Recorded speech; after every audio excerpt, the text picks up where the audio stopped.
Hello, everyone. My name is Dale Allen. I'm the president and co-founder of DXtera. We are pleased that you're able to join us today for this discussion about Boston College EagleApps. Before we begin the presentation and session, we'll run through some other additional information here in a moment, but I want to at least acknowledge who the panelists and folks that are joining us from the two teams, both Boston College and the DXtera Institute. So through this presentation today, over the next hour to an hour and a half, you'll hear from folks from the Boston College team that include Mike Bork, Linda McCarthy, Jen Mack, Dan Higgins, Tom Capetto, and Norm Wright. Most of them will be speaking, not all, but they'll all be with us here today and maybe responding to questions. And with DXtera, we have myself, my the co-founder and the Chief Technology Officer of DXtera, Jeff Merriman, and our Director of Operations, Lauren Lopez, and we're all going to be available throughout the session, and you'll hear from some of them specifically. Tom, if you could go to the next slide. So as I noted, my name is on the screen, Dale Allen, President and co-founder of DXtera. We are really pleased that folks from both Europe and the US are able to join us today to learn more about EagleApps as a new student information system, a next generation system. We know that it's an extremely challenging time for all of us, and our thoughts and prayers are with everyone to be safe and secure, but we know that the challenges are quite significant at all of the participating parties. So many colleges in the US and in Europe are moving entirely to online or to other formats. And so the stresses are quite significant, and we appreciate those who have been able to make time today to hear from us.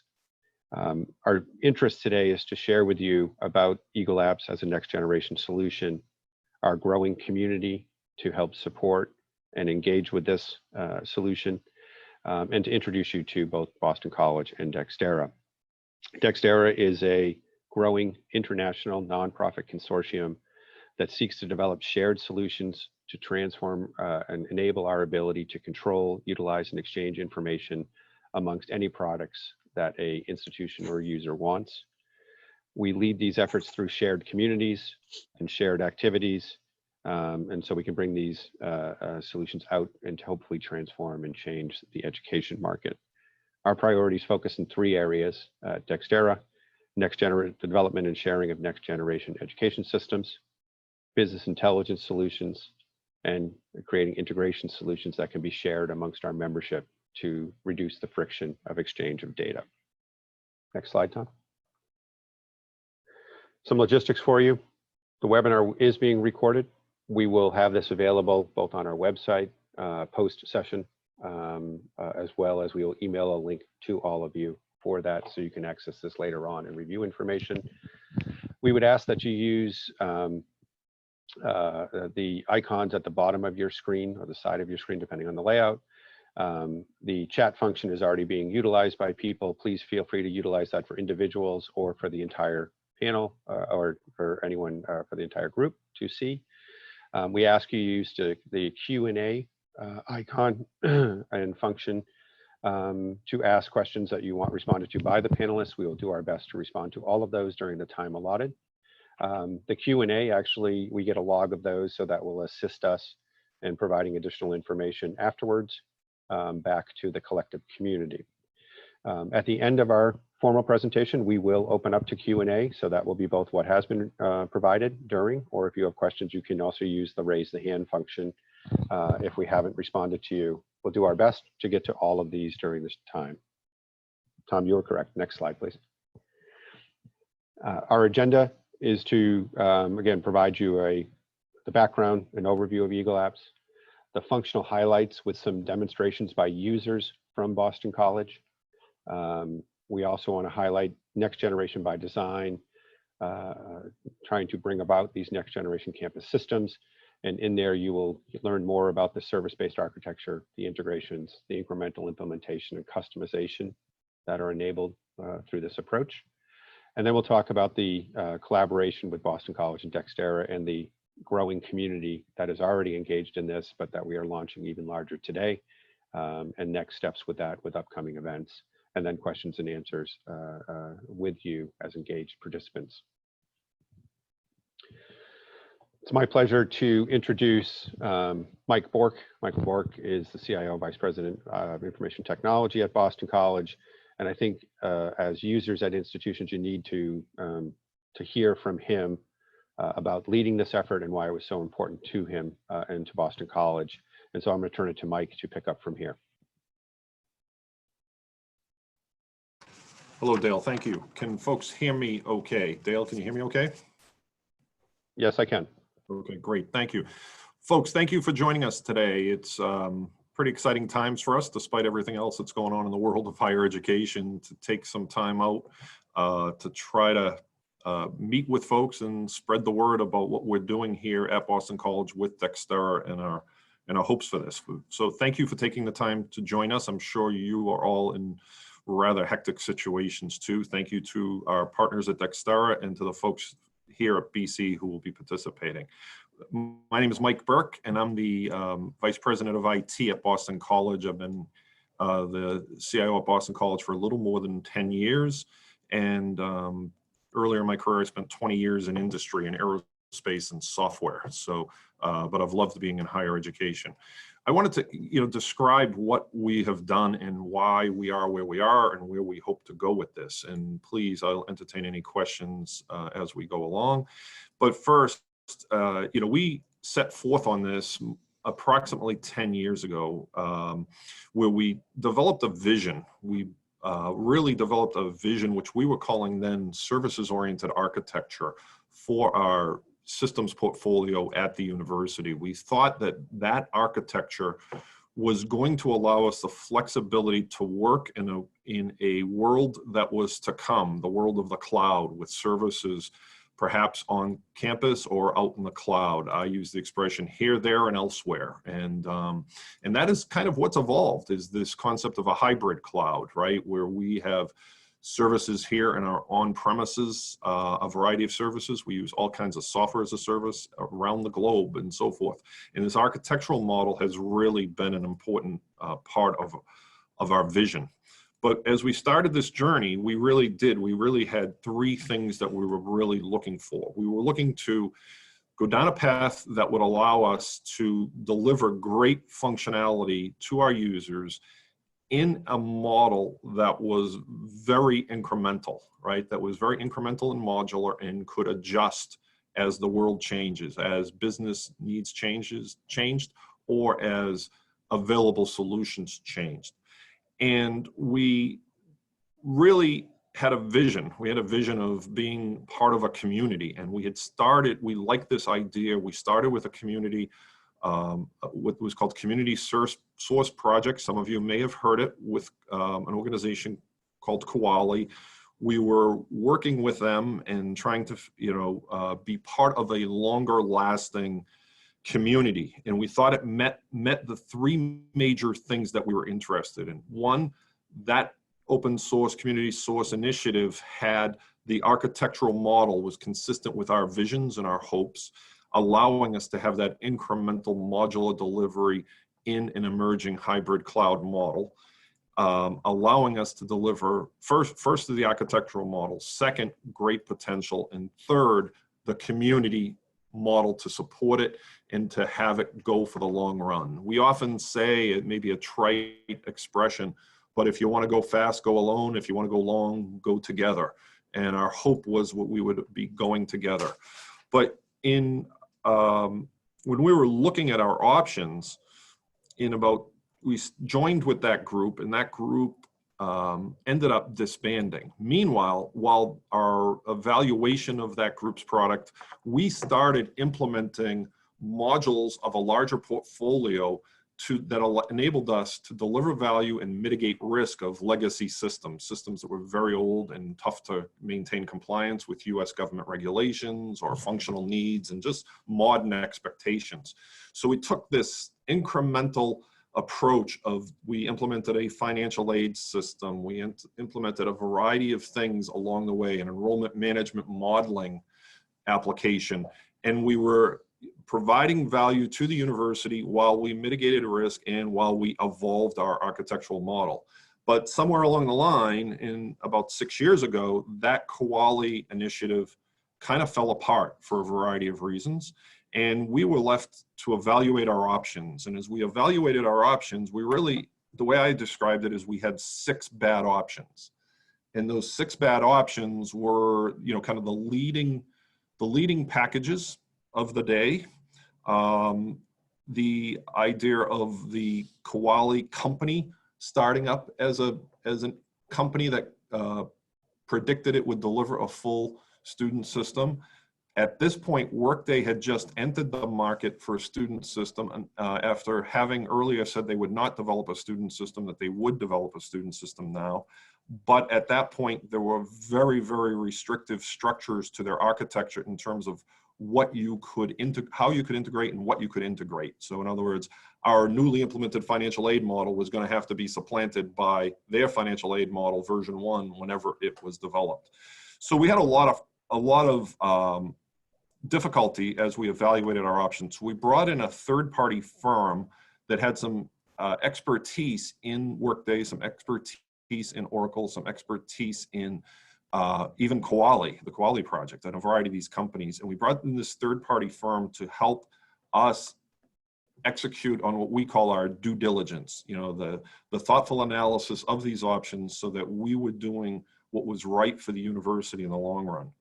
And as I said, we felt these were 6 very, very difficult options, but we had to pick what we thought was best based on the state of the vendor options, the flexibility, the fit with our model, and the likelihood that we could be successful. So about 5 years ago, we made the selection of, we were going to fork the code from that open source project called Koali and create our own project that we now call EagleApps.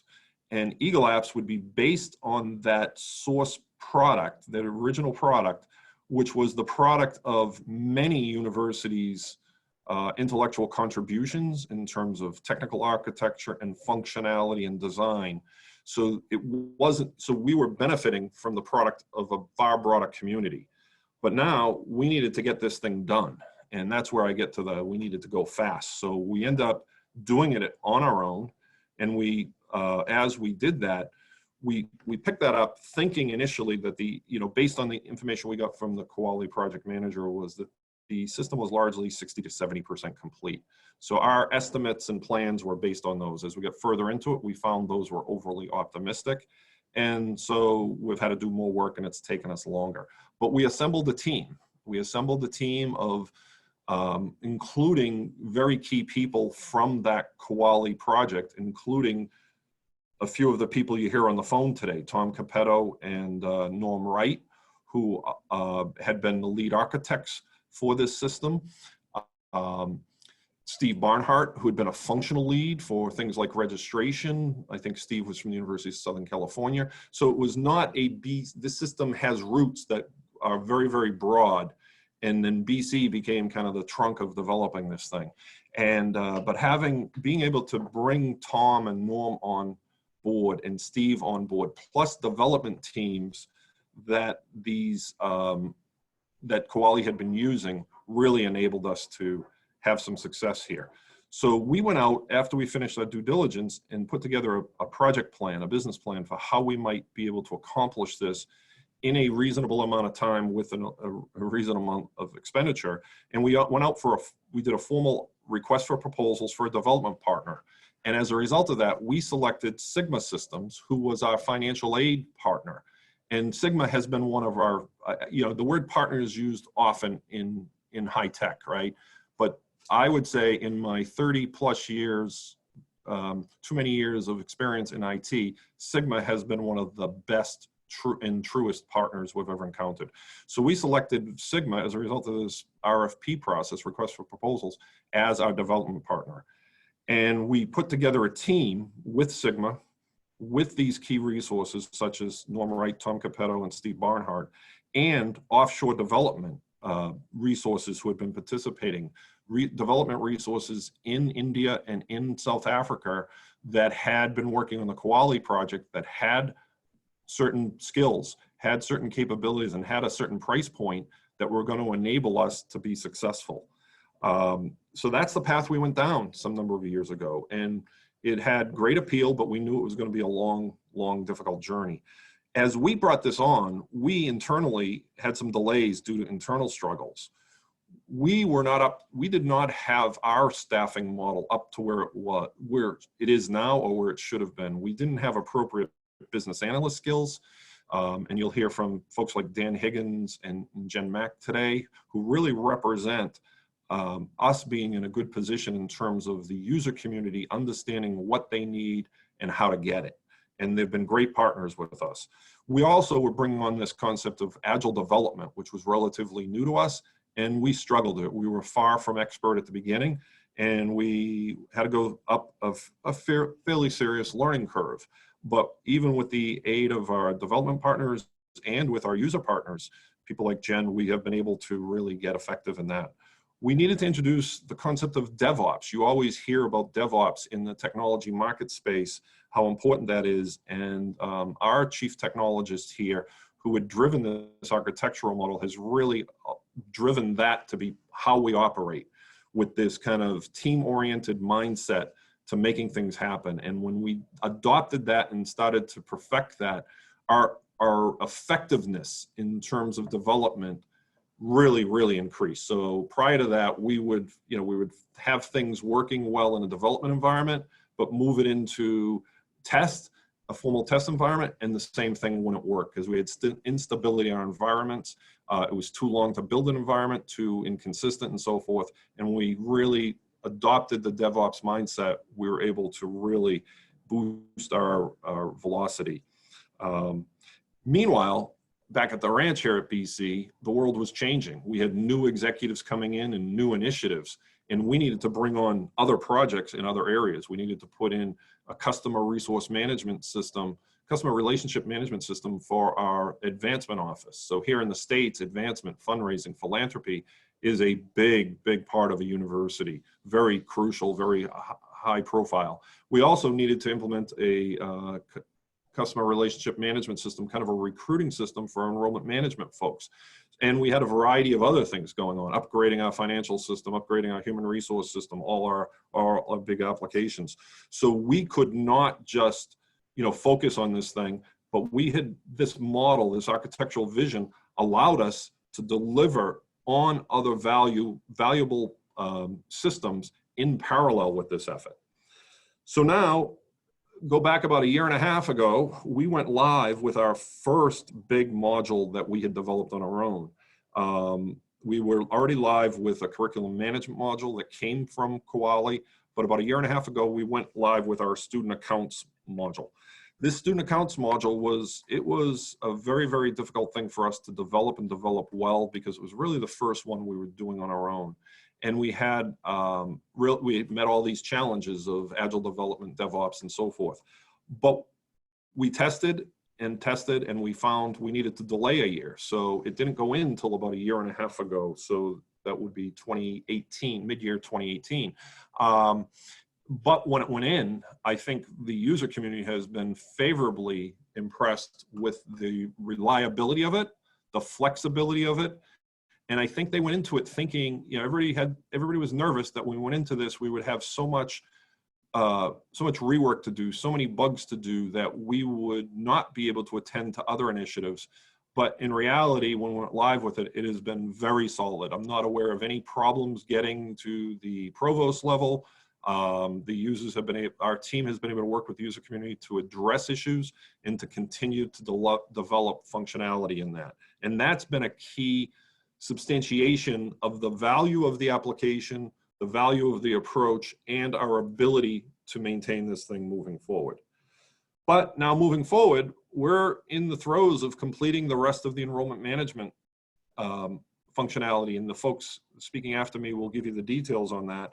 And that's got us excited on campus, excited that we can, now benefit in a broader area and modernize what we run. Our legacy system that's currently running is a 35-plus-year-old mainframe PL1 program against VSAM files. And so to get into the modern generation, to get in an architecture where we can address issues on an ongoing basis and increase the capability, the functional capability in a modern architecture, holds a lot of potential for us.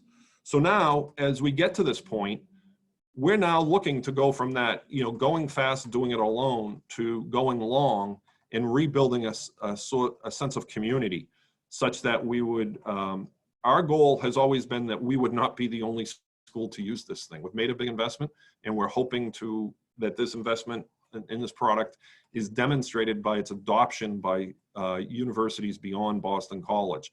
So working with DXtera over the last year or so, we came up with this idea of, let's try to build a community, and let's try to find a way that we could, as a community, develop a long-range plan and a long-range model for extension of the application and support and maintenance of the application. If we have to do it alone, we can and will do it alone. However, that's not the nature of Boston College. I think we have some representatives from a sister Jesuit school in Barcelona on the call today.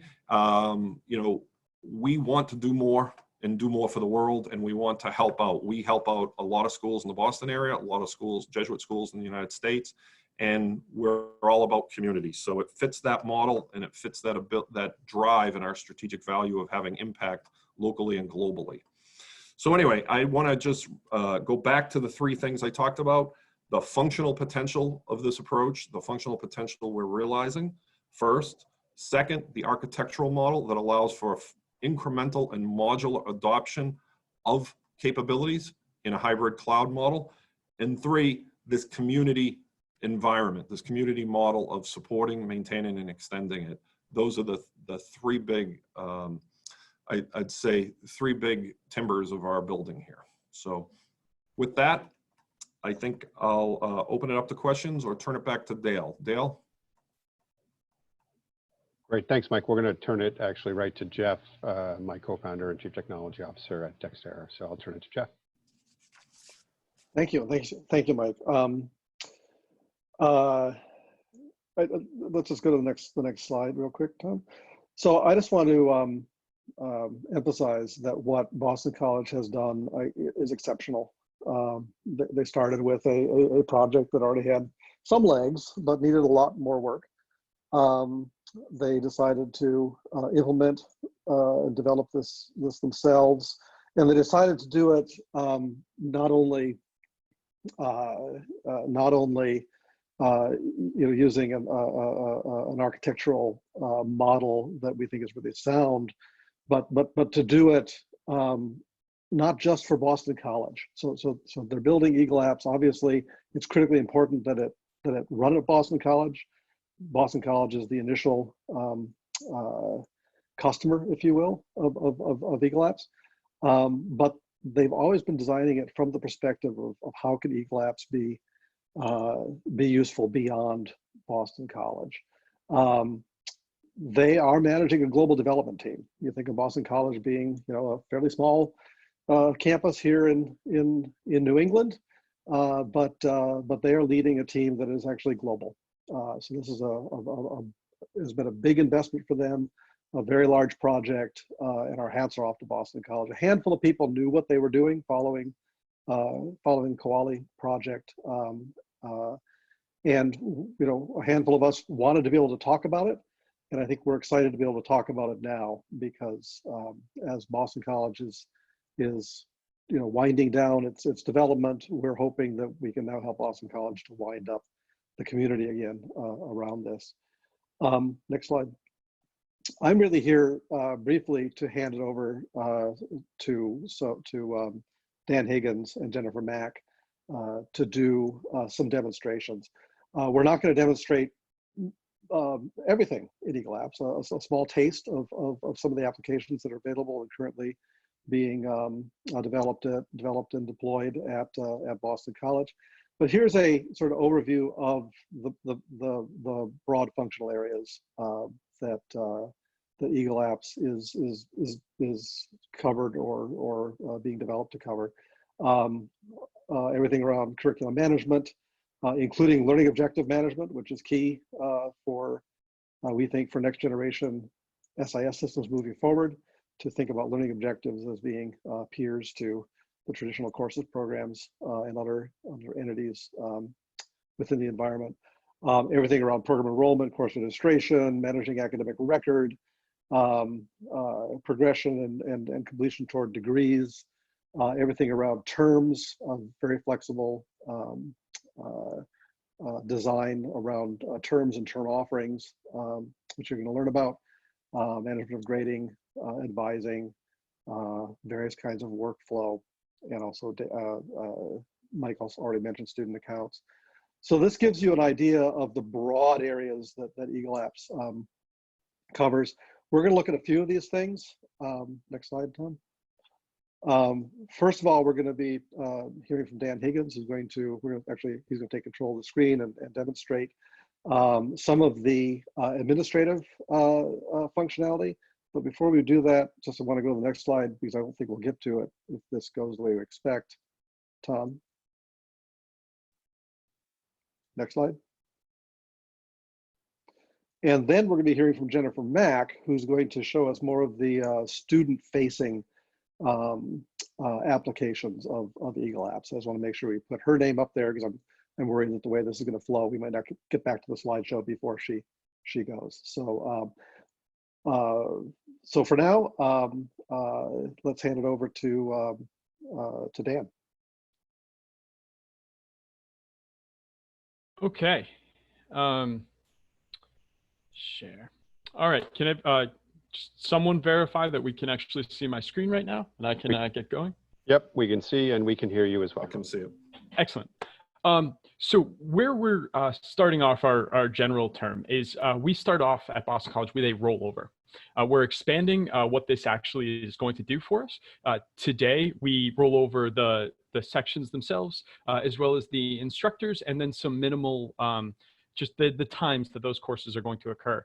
Well, in the moving forward, we're also rolling over the entire schedule so that the starting point for departments will be containing their whole schedule that they had in the previous year, with the ability to do some manipulation of that themselves. Right here is an example of our initial rollover screen that we would be setting up. We have our source term of fall of 2018 going into the target of fall of 2021. If I wanted to, we have configured this already. I can change my global environment settings on some of the different items that we want to be included in this rollover that we could actually configure with each rollover. We have it set to what we would like it at this point, but can be configured to make adjustments without needing to go in and do a massive development to make those adjustments. I have actually already ran this rollover. So I'm going to go in and we're taking a look at the, so it saves the context of where we're most recently. I was most recently working in physics, but we're going to look at the entirety of Boston College for this. So we see some items. We have 4 different levels of what a course it contains. And I'm going to get into that in a second. And then you will see a number of the different rollovers that we have run. Things like the changing of state and the final exams are also something that are worked through these rollover services where we can apply these changes to all of the offerings that are contained with them. And then we get some feedback on that afterwards. So I'm going to go and take a look at the results of the rollover that we ran. And like I mentioned prior, while these are loading, we have 4 levels to our course. We have the course, which is the historically the catalog view, where we are setting up this course, adding the description and some of the academic foundation of it. That then feeds into the course offering, which is that course offered in a term. Now, all of the sections and the different ways that that course can be consumed are in the format offering here and the sections, the activity offerings.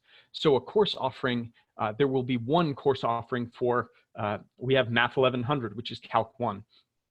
There's only one course offering for that. And then it is broken into a number of formats and a number of different activity offerings or sections that are all that are all held beneath that parent item of the course offering. So this is the results of our rollover. We get a sense of, we had 1,831 courses that were offered in this term. We skipped a number of them, and we'll see why in a second. Within that, we had a number of format offerings, but you'll notice we had nearly 3,700 sections. So courses like Calc 1100 may have 22 or 25 sections of that calculus course. So which is why this number is much, much bigger. We have a number of other items here that that can all tell us something, but this is much more of a back-end screen to make sure that the rollover worked effectively and did what we wanted.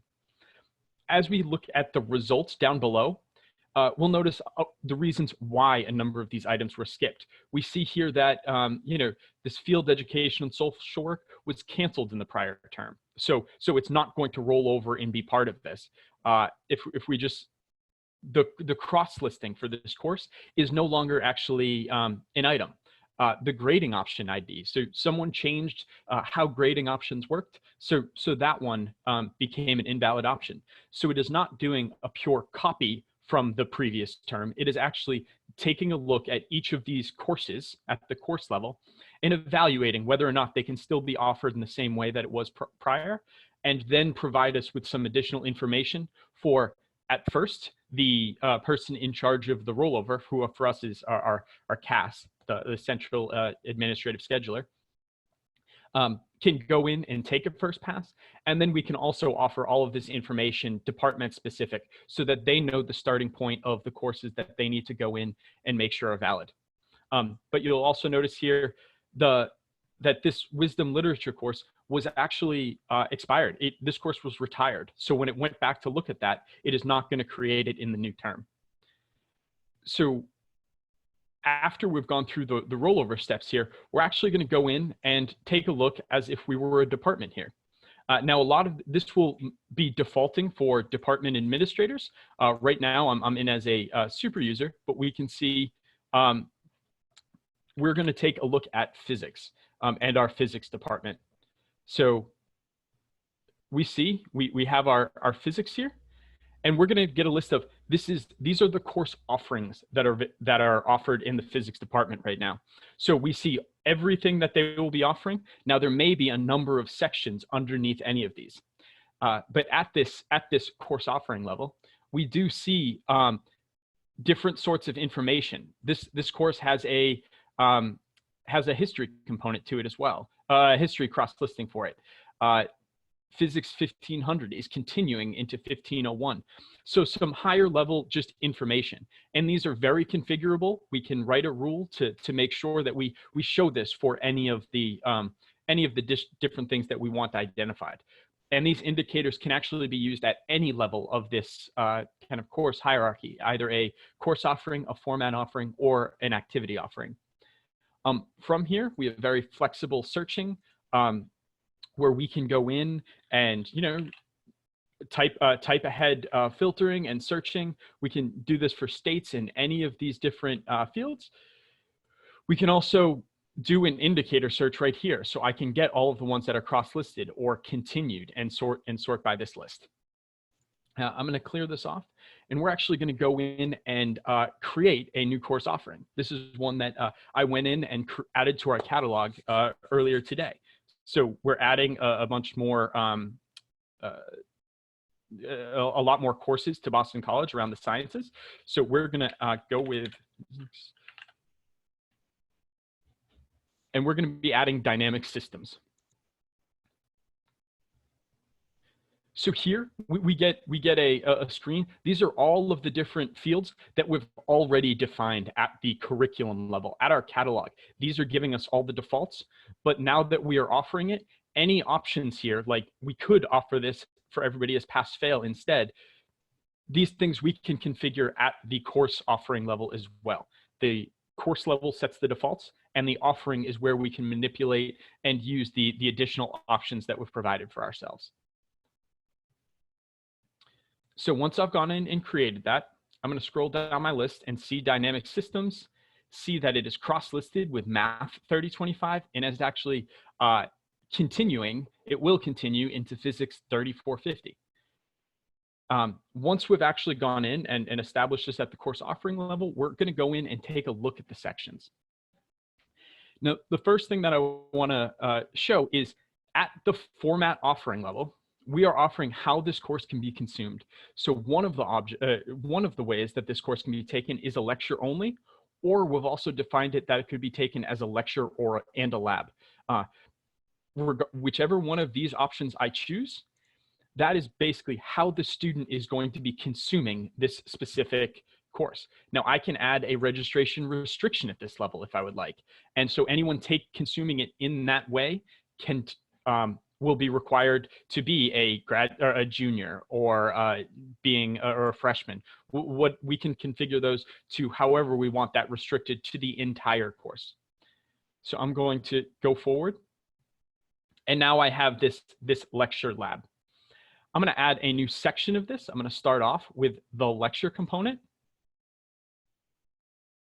We are again given a number of the configurable options with the, I'm going to put in a max enrollment now, but I can also do that at a later level.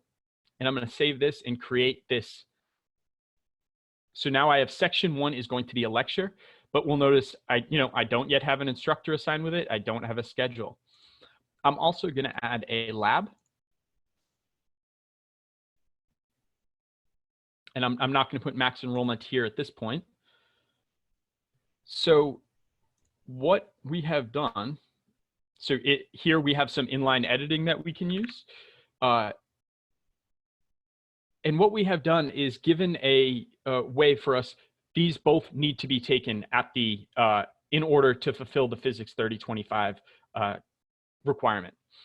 Now, instead of going in and creating, going through the create process for each of these, I'm going to copy this lab section.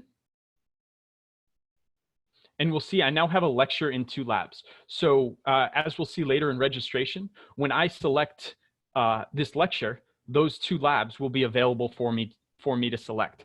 If I created an additional format here that was separate from these, I can create another lecture and several labs that cannot be combined together. So it's a way for us to restrict which labs are associated with which lectures. Previously, we had done these all as their own course numbers and needed to make them co-requisites. And then we were doing some manual double checks to make sure that students were registering for all the correct components. So at the time of registration, having them select all of these things is going to add a lot of value for us. I'm also going to go in and add an instructor to this. We can go with a typical instructor that's within our database. We can go with a teaching instructor, which is also in our person service, and the teaching assistants would not be people that would roll over. Or in this situation, because it's a new course, and I don't actually know I have an idea of who may be teaching it, but they're not in our system yet. I can actually go in and assign an instructor here. And what you can notice is, so this right here has a temporary instructor. We have an indicator to call this out. And later on, when we change the states of all of these, when we try to move this from draft to planned or planned to published, we will get alerts in that same rollover screen that we saw previously. We'll get notifications of, here are the things you wanted to identify that weren't in the ideal finished state before you moved on to the next state. And we can have a verify situation set up for those to make sure that we have identified everything that needs to be done before we move everything into a published state for students. So those are a number of the different things. We have a lot more flexibility. This is really just a couple of the first steps. We then have items to go on and schedule all of these and department managements of these scheduling.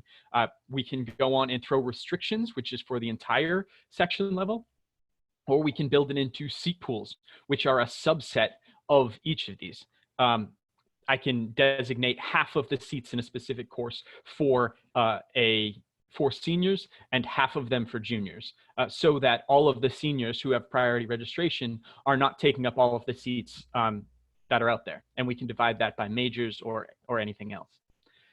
So those are really the items that I wanted to highlight and cover around course setup. So with that, I am actually going to stop here, and we will turn this over to Jen. Hi, everyone. I'm going to share my screen.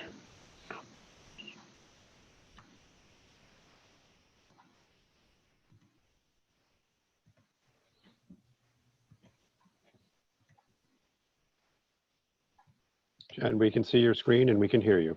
Thank you for anticipating my question. So first of all, I want to thank you all for having us. And I also wanted to mention that we're obviously thrilled to be able to show the really excellent product development efforts and progress for EagleApps. And particularly want to thank the EagleApps team on site, Mike, obviously, Norm, Tom, Linda, Dan, and Dennis, because as Dale and Mike both mentioned, it does take a village to develop this. So we're thrilled to be able to demo some of the modules. So I'm going to go through a few capabilities. We're going to start with the Student Information app and Academic Record. We're going to be using our fictional Boston College student, James Truman. And here I've already searched on James. This is his Eagle ID, so very, very straightforward. You can search on Eagle ID, username, or partial name. This is what we call the Student Information App header. Obviously, for privacy purposes, we have not posted a profile image here, but certainly a student photo can go there. And you can see the basics. You can see James's school, his degree, his major, his anticipated graduation term, and his status. He is a readmitted undergrad getting a BS in physics. Now, we can dive a little bit deeper to learn a little bit more about James's record. So we can go to his profile. We can see, you know, the basics, first name, last name, preferred name, any other data that James chooses to share with the university as far as religious affiliation in languages. There's also the ability here, obviously, to edit and delete this information. We also have James's contact information.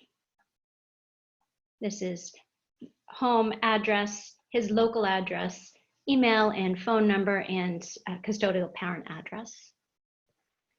Now, James is not an athlete right now at BC, but if he chooses to participate in a sport, this is where we would store that information, what type of sport he's participating in, the season, the effective dates for that participation. We can also add, if he chooses to start playing sports, this is the place where we could add that information as well. And we're going to go to grades and GPA. So the academic record for James. So I'm going to show you a few features here. So you can see again, here's the program that James is in. It's his school, his degree, and his major. If James were in multiple programs, you could look at all of those programs in one view, or you could filter it by whichever program he's in. But right now, he's just an undergrad, as we said, getting a Bachelor of Science in Physics. Now, I collapsed this view to show you how you can look per term at his record. You can see basic academic record information, the courses taken, the instructor names, the credits, the grading scale. You can also see what his cumulative and a term grades and GPAs are. You can also look and see this indicator here next to the course codes. This is information that can be supplied for a variety of ways determined by the user, moving to more of a configurable model. In this case, we're just highlighting that these particular courses do not count towards his GPA. You can also expand all, as I mentioned earlier, and you can look at the cumulative view. You still can see per term the data and the corresponding course codes, the corresponding indicators to give you a little bit more information about that course for James, and then obviously the remaining academic record data.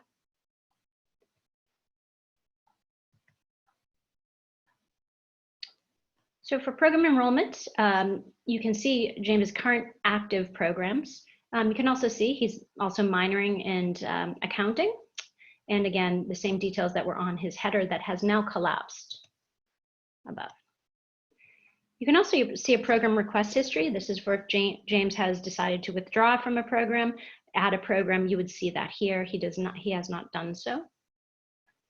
Advising, the advising module would basically just give you a history of past and current advisors and contact information. Comments are internal for internal users. So the users of this would be department admins, deans, faculty, student and academic services personnel, and advisors. So these would be internal comments, perhaps something along the lines of detail on maybe account holds or administrative requests and responses. The Documents tab would store things such as unofficial transcripts. If one had been requested and supplied, we could store it here. Exams, these would be things like AP scores, other scores that are attached to his student record. Audit logs is really just a history of activity on his account. This really tells you, what updates were made, who made them, when they made them, and why. And then the last component of this is admissions, and this would be any data that our admissions systems would want to share with the student record. I'm going to go over to registration for James. So I've already selected the school in the term for James to register for. So here I've pre-selected it. We've defaulted to all open courses. Now, this is really a game changer for BC because, as Mike mentioned earlier, our current student information system is a mainframe, and it is a bit of an island unto itself. So the idea that we have a course catalog, a course information and schedule, and registration as a combined, integrated set of modules is really a big deal for our user community, for our students. Today, they have to go to disparate systems and locations, and a lot of times manually collect that information. So James is going to, we're gonna execute some search. So that on the left-hand side here, you can see we have a pretty extensive search capability. And I'm gonna walk through a few different types of searches. We have what we call faceted search, where we select multiple options, and we also can couple that with some keyword search. I'm gonna keep the current filter of open set, and I'm just gonna run through a couple searches here. So first,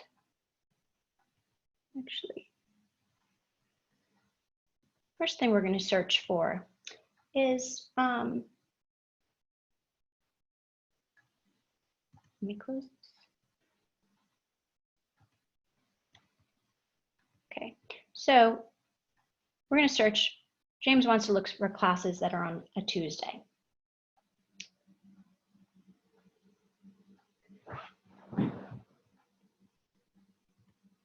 He also is interested in the subject area of history.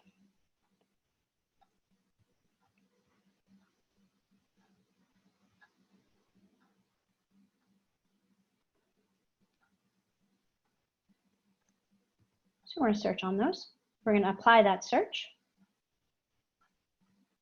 We're going to add a keyword to this because he didn't quite get what he wanted. So we're going to add the keyword Atlantic.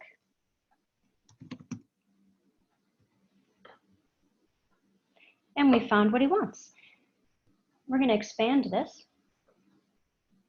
Now, this is what Dan was alluding to earlier. In this case, it's a lecture discussion combination. So as you saw in the course setup, the ability to designate that a lecture and discussion or a lecture and lab are bundled together really becomes quite meaningful and powerful for our users when they get to registration. So we see here the lecture that was selected, but we only see a subset of discussions that are compatible or do not conflict with this lecture time. That is the only options that James will get. He will only get discussions that are compatible with that lecture. So we're going to select lecture. But James can't add this to his registration cart because it's a lecture discussion combination. So James at this point could have two options. He can build a cart, which is what I'm going to show you in a moment, which is leading up to registration. over a period of time before registration period opens, James can play with his schedule. He can look for courses in this new integrated course info schedule, course catalog, and registration all in one. Or once the registration period opened, he could also just register directly from his search results. In this case, the registration period has not opened yet, so we're going to add it to his cart. So here you see James's cart. These are all things that he has not yet registered for, of course, because the registration period has not opened. But James has been building this cart over a period of time to play with these courses and see what his term schedule would look like. So prior to selecting Atlantic Worlds, he had also been looking at an English course, and he had been looking at an art history workshop. He has two views. He can look at this from a calendar perspective and continue to build it. He can also just look at it from a tabular view. And this is really the student cart view. All of the relevant data. He can also, if he chooses that, Friday, late afternoon, multi-hour art history workshop might not be something he's interested in, he can drop it from this view right here. He can also clear his entire cart. Now, once the registration period opens, he could simply register from here as well. I'm going to show you one more capability with the search. As I mentioned, we have a pretty robust search capability here. So I'm going to show you another criteria that we believe that will be really useful for students. Okay. So in this case, James realizes that he needs to specifically fulfill a requirement that he hasn't addressed yet. So he's going to have a really simple criteria. He's going to be more flexible about the day in which he can take this course, and he's simply going to look for courses that fulfill his cultural diversity requirement.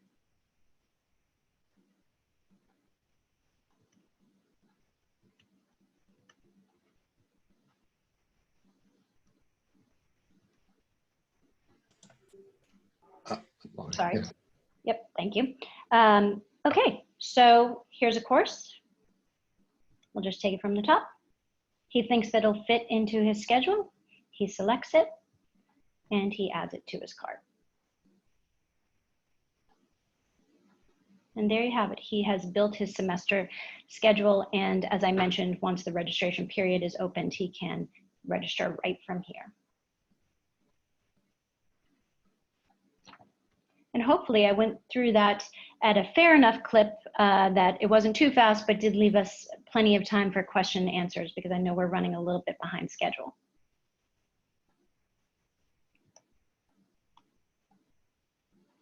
I'm going to stop sharing.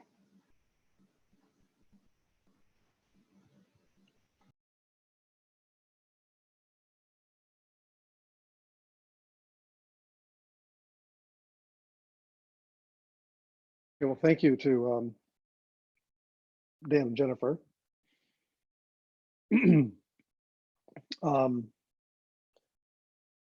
Those are great demos. I had actually not seen that. It's wonderful having you guys demo it. I usually see technical people, developers demo it. So thank you. Let's go on to, so what you've seen is a taste of what EagleApps can do.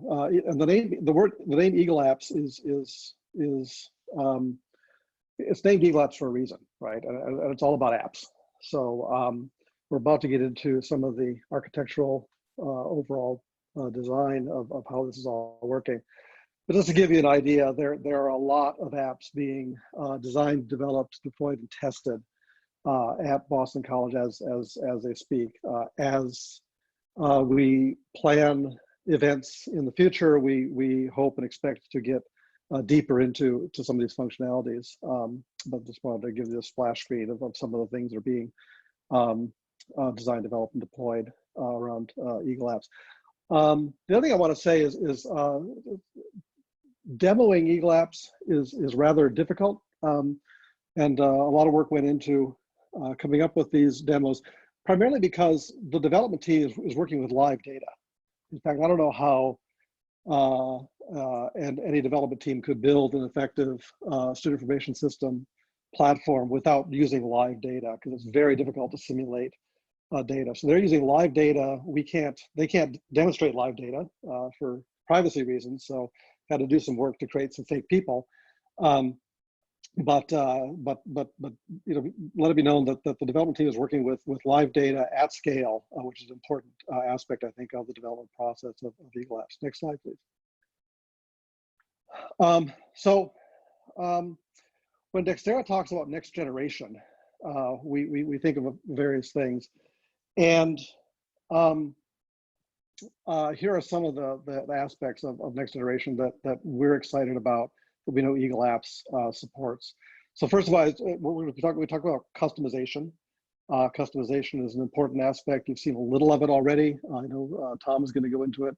The other thing we'll talk about is incremental implementation. One of the nice features of EagleApps, the way it's designed, is it can be brought into an environment, and the various apps and various underlying service components can be implemented incrementally over time to help ease the transition from a legacy system. In fact, that's how Boston College is implementing EagleApps itself. And it's very highly integratable. So we're going to get into these sorts of things in the next few slides. So some graphics. We use this kind of graphic a lot when we talk about next generation application design. And basically, if you look at the top, all those little boxes represent apps, and you've seen a bunch of apps already have been demonstrated. And the box at the bottom represent services that those apps are using. And the lines in the middle are the APIs that the apps use.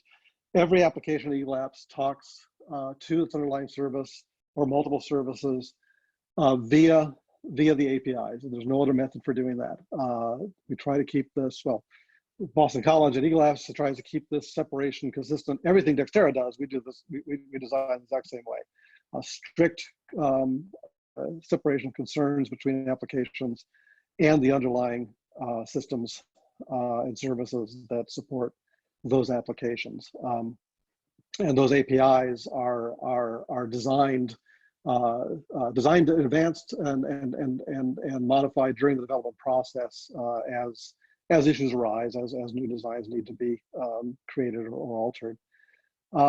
Next slide. And the other thing you saw was a little bit of composition. So in the application development environment that Boston College is using, they are also doing application level composition. So basically, functional effects can be created based on the needs of various kinds of users, various kinds of, you know, the old-fashioned word screens to bring together various functionalities. And this is all being done within EagleApps. I think the next slide might be a, yeah. So for instance, here's a managed course. Here's a screen capture of a managed course offering screen. And what Tom did a while back was, for a talking point, was to begin to circle, you know, where in the underlying service architecture is this app talking to get its information and to basically fill out this page and make things work. So everything on all the apps the applications that were demonstrated earlier are talking to those underlying services and filling the web page with components of that. Let's move on. And the other thing that the strict adherence to the service interfaces allows is very tightly defined integration points. So EagleApps is designed to integrate. It's designed to integrate with various things. Here are some of the integrations that Boston College is already building as they're deploying EagleApps. But basically, you know, you can imagine the kinds of systems that you're dealing with on your campuses or whatnot need to be integrated. Those integrations all happen via the defined APIs. So everything talks to the backend services via APIs, and integration is no different. I think the next slide shows an example.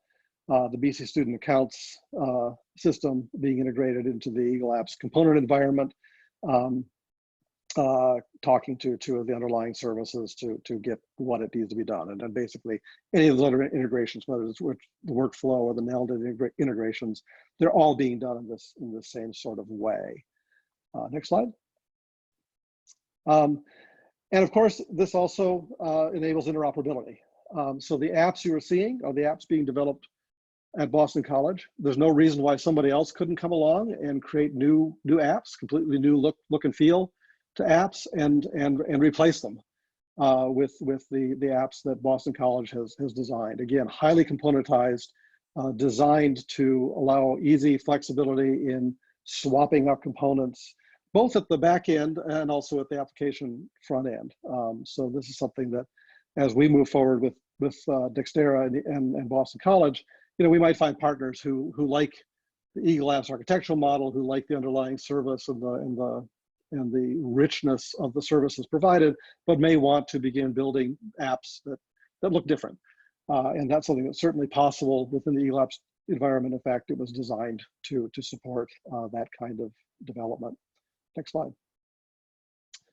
Well, same thing. I think it was meant to be two slides showing the same idea, whether it's a small component or a large component, or if you wanted to swap out the entire EagleApps UI with something different. These are all possible within the architectural model of EagleApps. Next slide. And this fits in. One of the things DXtera published this past year was the integration scorecard.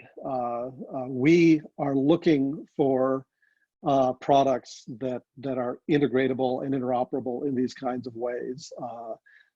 So for those who are interested in sort of DXtera's take on integration and integrability, we recommend you go to the DXtera site, check out the integration scorecard. It basically says, if you're looking for enterprise products that are highly integratable, it gives some guidelines and very detailed terminology for how you might do that. EagleApps, if we actually took the scorecard and completely applied it to EagleApps, it would be a very high, it would rate very highly on that scorecard. Next. So I can turn it over to Tom, who's going to talk a little bit more about some of the next generation qualities of EagleApps. Okay. I think I still stay on these slides. My name is Tom Capetto. I've been on EagleApps since Boston College started it up after a Koali student, and I also have a role at the DXtera Institute. And there we go. Before I actually get into that, the whole DXtera Next Generation by design, Jeff talked about some of the interoperability. And I sort of want to give you a flavor for how it is that somebody were to take EagleApps, how to maybe different ways of thinking about its implementation, and give you a taste of some of ways it could be customized and configured. So there's a lot here. I'm going to fly by very quickly, and just to give you a taste of what EagleApps is capable of. So incremental implementation, if somebody were to try to set up, configure, install, populate EagleApps all in one shot, I think it would be I can't even imagine what that project would look like, actually. So how do we get pieces of it and kind of creep our way in? And this is actually something, an implementation path, not unlike what Boston College went through. Jeff talked about that we have these APIs that bind apps to services. Those APIs, the code that's underneath them, they could be implemented using not only a variety of technologies, but they could be implemented directly to access information off a legacy student system.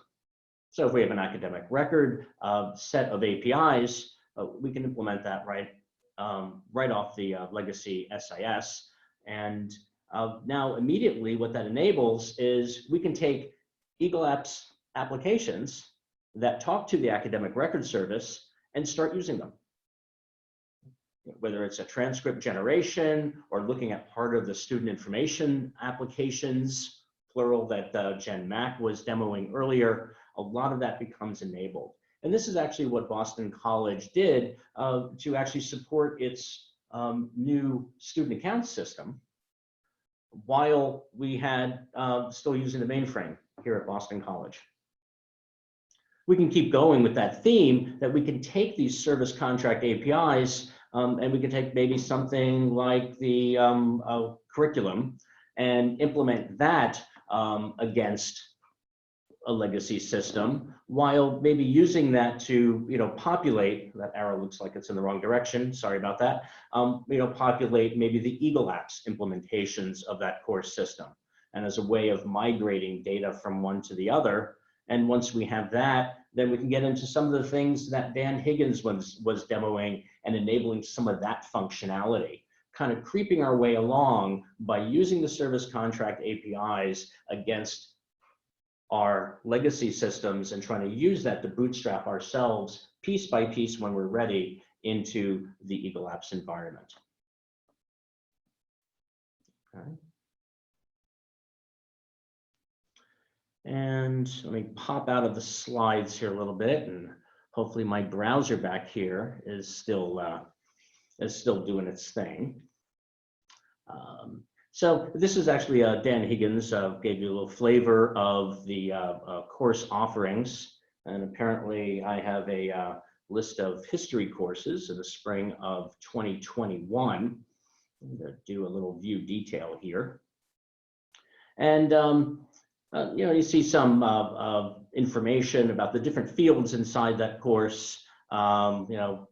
Course, term, code, subject area. Maybe some people don't call it subject area. Maybe somebody else wants to call it something else. But when you inherit an application that was written in another place, and you want to kind of call some things a little differently or customize that, EagleApps has a built-in way of doing that.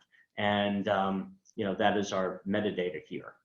And so I went to an application, and sorry, Norm, it doesn't work for me to kind of leapfrog there from the other app, so I just set it up in advance.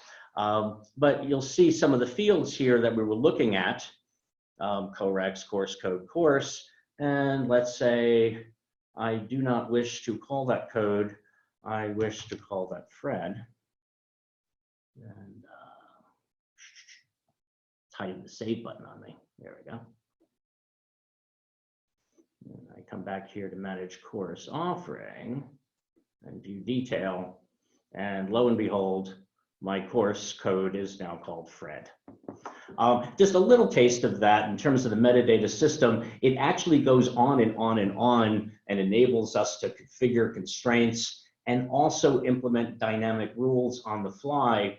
Dan was showing you some of that when he was creating a course offering, and some of the things coming through the metadata system were pulling in information from the course catalog.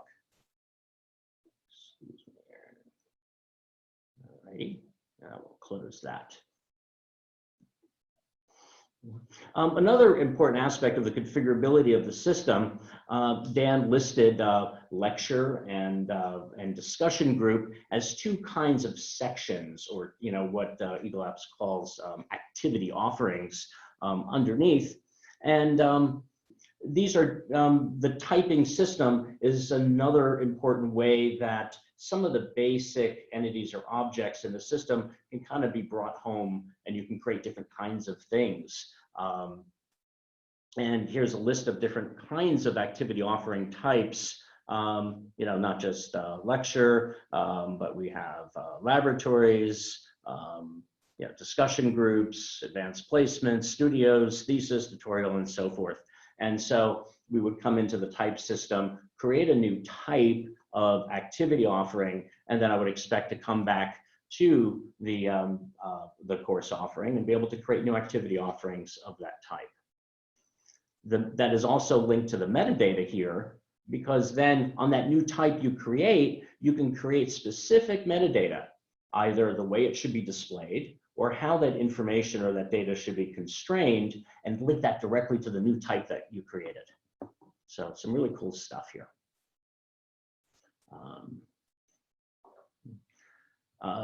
Dan showed you earlier a little bit of a taste that there's a menuing system.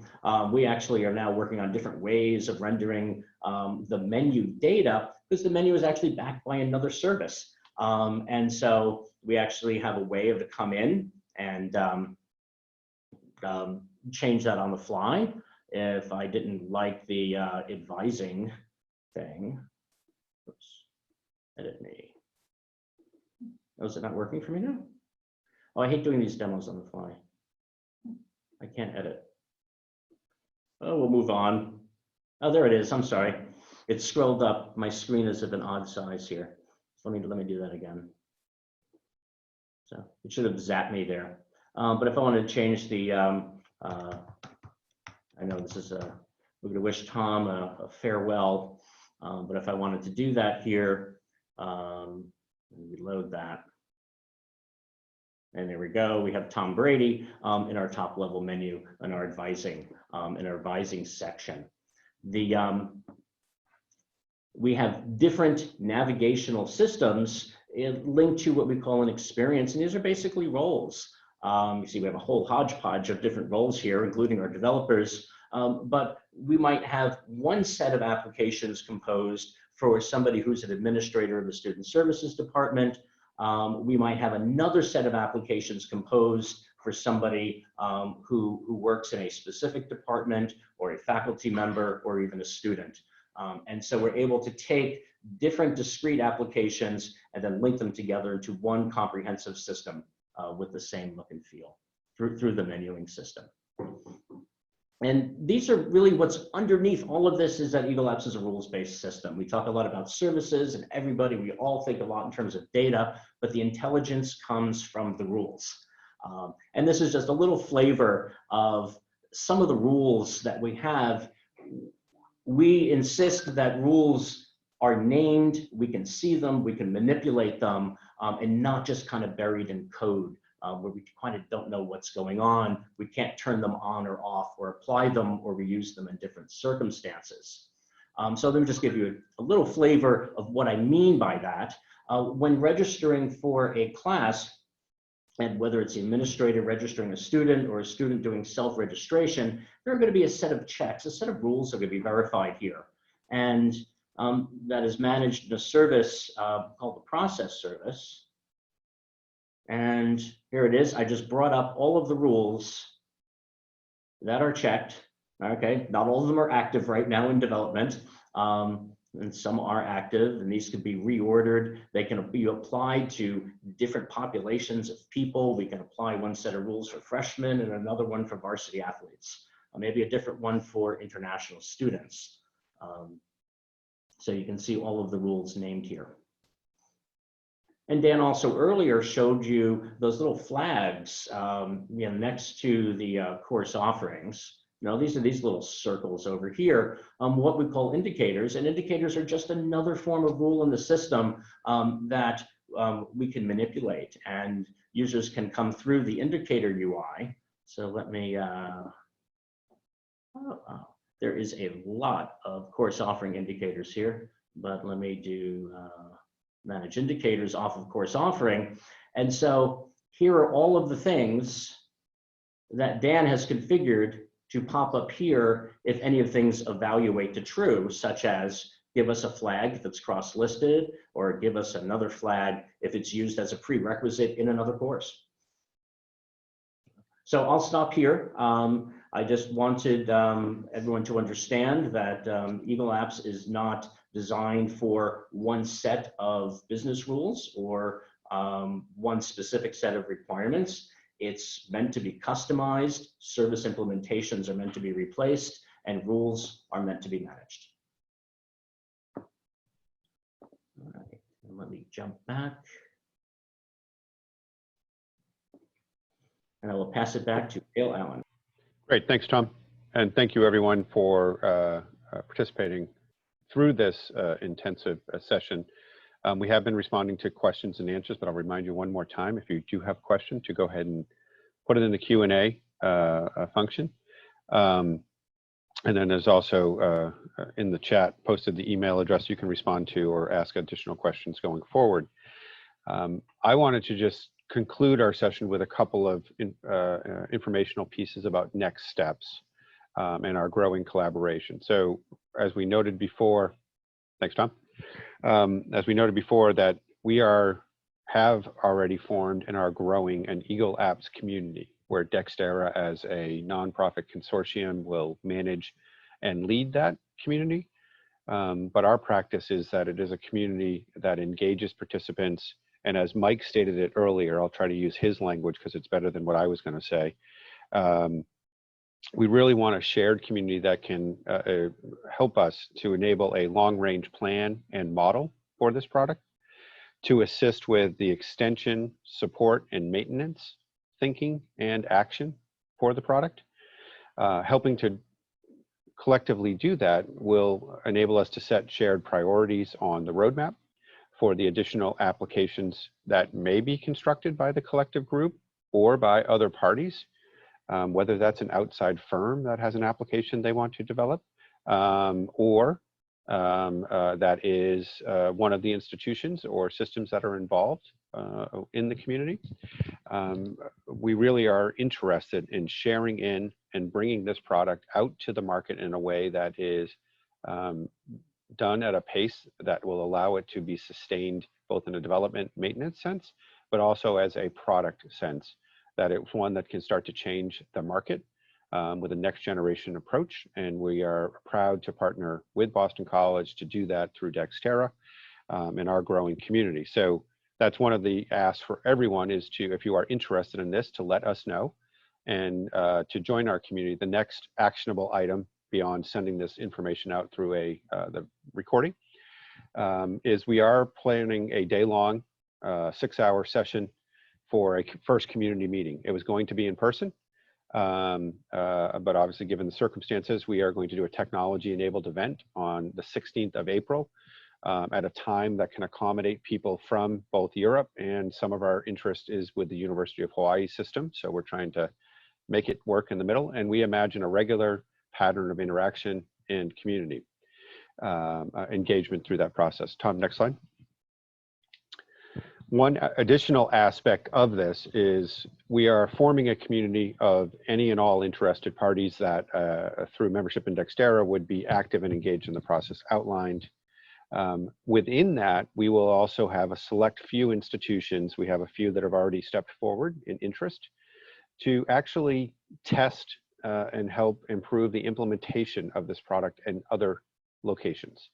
So if there are institutions that are interested to be considered for being a part of an implementation study, you see on the screen a detailed list of the types of things we are thinking of, but really to help us understand the models to develop an adoption plan that includes the different pieces here, the sequence, how data can be transformed and supplemented, integrations between the EagleApps and other systems, similar to what was described in the presentation. But we want to test it and develop the kind of the best setup, configuration, and deployment needs of different institutions to better understand what would be necessary as we bring this forward in a larger way. With that, with each one of the interested parties, we would develop a specific implementation timeline and develop the needs associated with that. So there'll be a handful at a time who are involved in that within the community, and all of that information would be shared back with the community because we want to hear from users both on the technical side and the business side to help us improve where we're going with this, and again, setting that shared roadmap. Next slide, Tom. And lastly, just a reminder of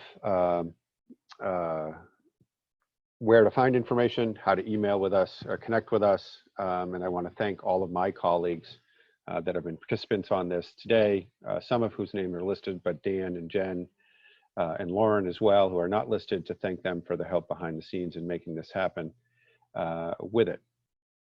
So let's see if there are any additional questions that come in here for the last couple minutes that we have. I see that Bill, thank you, Bill. You've been, Bill gets the prize for the most questions submitted. Thanks, Bill.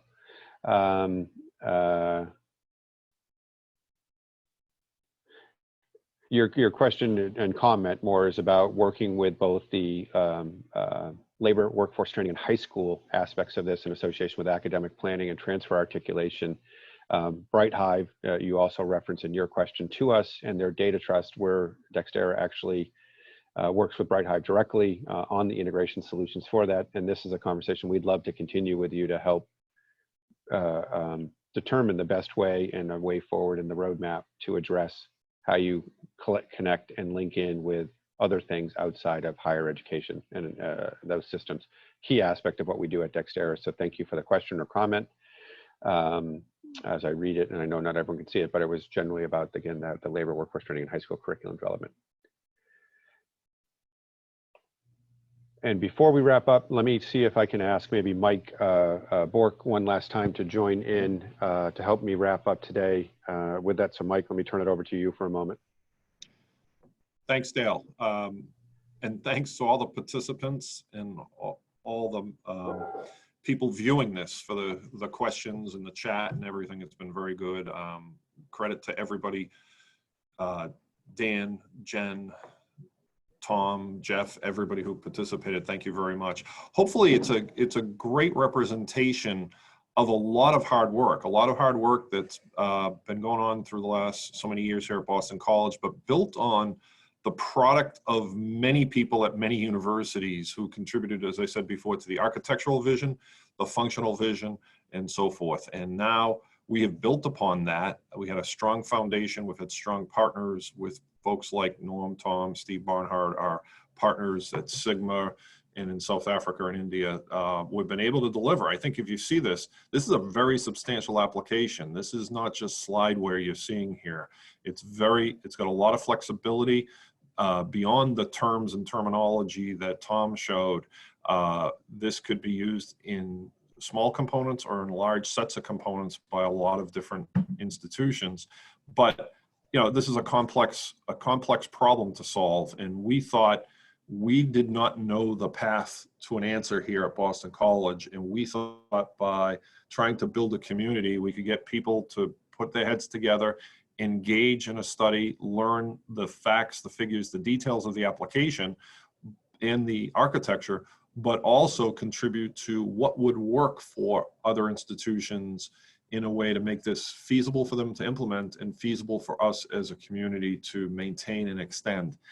It's got a lot of legs to it. This could go a long way, and it's got I think we have with what we have developed, we have the most modern components in the industry, right? That give us the most flexibility.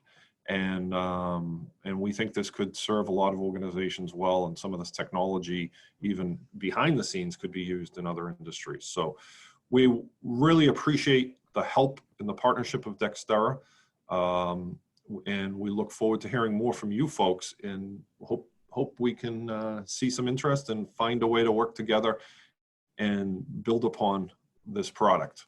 So thank you for your time and attention. I'll turn it back to Dale. Great. Thank you, Mike. And again, I'll echo thank you to everyone who's participated. Currently, we have a community of about 30 interested parties that have been hearing about this over the last few months.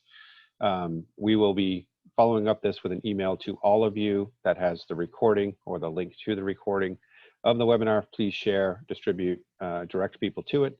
But we will also ask that you express your interest to us about joining into the community. The detailed agenda for the April 16th event is collectively being developed and will be available soon, and we'll notify you of that, and we hope that you would be joining in to participate that as a community participant. With that, all of the questions seem to have been answered. I want to thank you on behalf of everyone that has presented and our team for joining us, and we look forward to connecting with you as we go forward. Thank you all for your time.